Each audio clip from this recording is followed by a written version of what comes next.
আপনারা নবান্নতে যাচ্ছেন না কেন? হুমায়ুনের ভয়ে ইমামদের সঙ্গে মিটিং চলছে, নবান্নতে ক্যামেরা পাঠান। গঙ্গাসাগরের প্রস্তুতি মিটিংয়ের আগে ইমাম সাহেবদের নিয়ে মিটিং হয়েছে।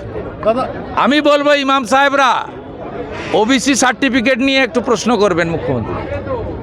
ওয়াকফ অ্যামেন্ডমেন্ট বিল মুখ্যমন্ত্রী বলেছিল প্রাণ থাকতেও চালু করতে দেব না, ওটা নিয়ে একবার প্রশ্ন করবেন। আর প্রশ্ন করবেন আপনাদের ধর্মীয় স্থান তৈরি করতে গিয়ে তৃণমূলের এমএলএ কেন সাসপেন্ড হন। এই তিনটে প্রশ্ন ইমামরা যেন করেন, ইমাম সাহেবরা।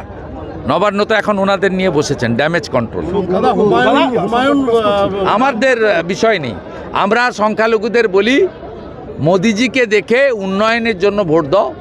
4 কোটি মুসলমান থাকে উত্তরপ্রদেশে, কারোর কোনো ক্ষতি হয়নি, কেউ ডিটেনশন ক্যাম্পেও যায়নি, কারো ধর্ম আছো তারপরেও ভোট দেয় না।